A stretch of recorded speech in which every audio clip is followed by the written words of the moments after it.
This is Jamie Drummond for Good Food and Revolution. I'm sitting here today outside the Drake Hotel with Chef Francisco Martins. Yes, that's Excellent! And Maria Martins, who are eating the world. Their project is called Eating the World. They're traveling around 23 countries of the world and looking at food culture in each of those countries. I'd love for the two of you to give me a better explanation than the one I just gave our viewers.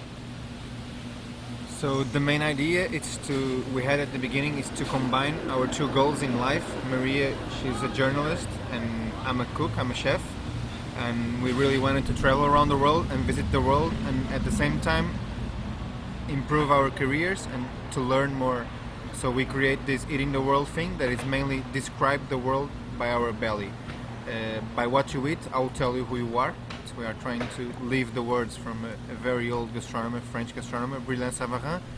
And the idea is to eat in local restaurants, be with local people, and be able to describe that. Now you have a background as a chef, and you, Maria, have a background as a journalist. So that's sort of like the match made in heaven for this particular project, is it not? Yeah, it seems so. At least everybody says, "Oh, you're a journalist and he's a chef. That's perfect." Yeah, I think so. I think that we complement each other, our work. It's good because Kiko, he can look in a more professional way. He has a lot of taste also, and I can, through him, and because we are a couple, we are husband and wife. I think I can describe things because I have this deep connection with him. I can describe the things I feel, and he can help me describing it because we are married. I think that's even more better than we are. I'm a journalist and he's a chef. I think the secret here is that we are a couple, and this is a couple project. This is our family project, the thing we believe in, and the way we decided to start our family, and the way we want to raise our children. So that's the main thing. Love. That's fantastic. Love is important. Yeah. Love is all. Even cooking, love is important. Yeah? Exactly. You shouldn't do things just to do it. You should take care when you are cooking. So. Now, where have you visited up until now? Where have you been? We started is in Mozambique, where we lived for a whole year. We lived in Beira. It's one of the poorest cities in the world. In 2002 was the poorest city in the world. And we lived there and we worked there as volunteers for 1 year. And as we didn't have our family with us and no friends, and we were just working with local people for 1 year as volunteers, we had a lot of time to think. No TV, no family, no pressure. And we started thinking, what should we do? And we figured out with this idea, and we wanted to see the human aspect of food and the human aspect of life. Kitchen can be at the same time very fashion, very food, very pornographic, but it's also very human.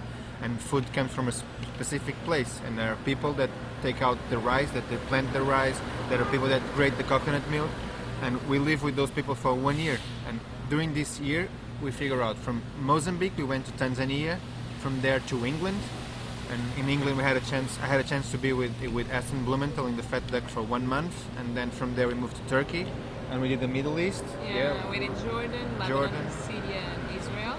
Then we moved to Emirates. We did Dubai, and we visited also Oman. And after that, we went to Nepal, and then we went all down by India, Vietnam, Malaysia, Philippines, Indonesia, China, and Japan, and now we are here. So after all this exoticism, you find yourself in Toronto, Canada. What have you learned about Canadian cuisine? It's funny to be in Canada because it's a little bit of everything we have been eating all over the world. It's a kind of I would say a melting pot or a mosaic culture, as someone was describing before. And we can be little Portugal, and it's very nostalgic for us, and being little India, little Greece, like Chinatown. But at the same time, as every big city in the world, the efficiency and the progress, it sometimes puts food in another level. So what I'm trying to say with this is sometimes the more developed is a country or the more developed is a society, the more people take care about what they are eating. So there's a lot of fast food going around, like pizza. You're saying the more developed, the less care they take. Yes, Yes, exactly. yeah. It apparently it makes no sense because a more developed country should eat better, but normally, from for our small experience and from what we have been studying, the more developed is a society, the less they care about what they eat, and sometimes it's quite sad. I'm not saying this happens in Canada. This happens also in Lisbon, in all big cities around the world, from Great Britain to Canada, from the States, but that's the world we live in. Efficiency, progress, stress are the dominating words in our world. So it's really difficult to say more about this. We have been going to some excellent places here in Canada. We went to St. Lawrence Market. It was amazing. Probably it's every fresh food from like excellent. We tried the sandwich. What was The the female name? bacon sandwich? Oh yeah, it was probably one of the top 5 sandwiches that we have been eating all over the world. Huh. We buy some excellent fishes and some excellent mussels, some squid and some pork ribs, and we barbecue at Excellent. home. And I think Yeah, being here in Canada, it's like a mix of feelings because on the one hand, we arrive again in a country that is more familiar to us because we were all this time in Asia.